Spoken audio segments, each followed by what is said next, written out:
కరీంనగర్ జిల్లా జంబుకుంట మండలం తణుగుల గ్రామం వద్ద మానేరు వాగుపై నిర్మించిన చెక్ డ్యాంను దుండగులు పేల్చివేశారు. ఈ సంఘటనపై జ్యుడిషియల్ విచారణ చేసి బాధ్యులపై కఠిన చర్యలు తీసుకోవాలని జిల్లా కలెక్టర్ని బీఆర్ఎస్ ఎమ్మెల్యేలు, మాజీ ఎమ్మెల్యేలు కోరారు. చెక్ డ్యాంని దుండగులు కావాలనే పేల్చారని అనుమానం ఉందని మాజీ మంత్రి గంగుల కమలాకర్, కౌశిక్ రెడ్డి అన్నారు. నిజ నిర్ధారణ కమిటీతో సమగ్ర దర్యాప్తు చేయాలని కోరారు. బీఆర్ఎస్ పార్టీ కరీంనగర్ జిల్లా ఎమ్మెల్యేలు, మాజీ ఎమ్మెల్యేలు ఒక డెలిగేషన్ కూడా పోయి రిప్రజెంటేషన్ జరిగింది. మా రిప్రజెంటేషన్ యొక్క ముఖ్య ఉద్దేశం, ఒక 5 రోజుల క్రితము జమ్మికుంట మరియు ఓదెల పెద్దపల్లి మండలం మధ్యన ఒక చెక్ డ్యామ్ను పేల్చివేసినట్టు గుర్తించడం జరిగింది. టీఆర్ఎస్ డెలిగేషన్ ఆ రోజు హరీష్ రావు గారు వెళ్ళడం జరిగింది.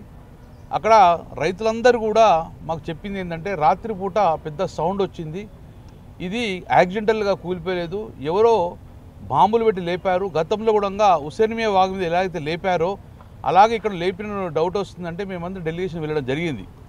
అక్కడ ప్రాథమికంగా మేము చూస్తుండగా ఎక్కడ కూడా యాక్సిడెంటల్గా వరదతోటి కూలిపోయిన దాఖలా అక్కడ కనమల్లే.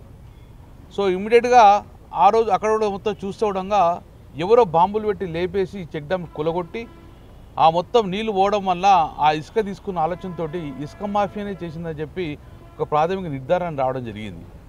అందుకే ఈరోజు కలెక్టర్ గారిని మేము కలవడం జరిగింది.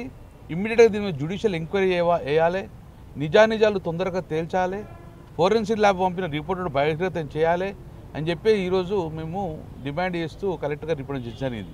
నా హుజురాబాద్ నియోజకవర్గంలో జమ్మికుంట మండలంలో తణుగుల దగ్గర ఉన్న చెక్ డ్యామ్ని ఇలా దుండగులు బాంబులు పెట్టి బ్లాస్ట్ చేసిన దాని విషయంలో ఇవాళ కలెక్టర్ గారికి వచ్చి మేము రిప్రజెంటేషన్ ఇవ్వడం జరుగుతూ ఉంది.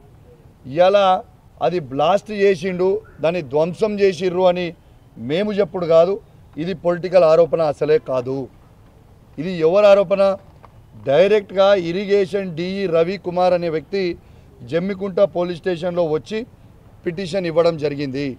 ఈ చెక్ డ్యామ్ని బ్లాస్ట్ చేసిర్రు, దీని దుండగులని వెంటనే పట్టుకొని అరెస్ట్ చేయండి అని డిఈ గారు ఇచ్చిండ్రు. ఇది మేము ఇచ్చింది కాదు, మేము చేసింది కాదు. ఇలా డిఈ అంటే ఎవరు? గవర్నమెంట్ అధికారి. గవర్నమెంట్ అధికారే ఇవాళ దాన్ని ధ్వంసం చేసిండ్రు అని చెప్పిన తర్వాత ఇలా ఇప్పటివరకు కూడా ఇంకా యాక్షన్ తీసుకోకపోతే ఎట్లా అని మేము అడుగుతూ ఉన్నాం. చాలా బాధ కలుగుతూ ఉంది. ఇది మేము రాజకీయ పరంగా ఏ పార్టీని ఎవరిని కూడా మేము దూషించడం లేదు.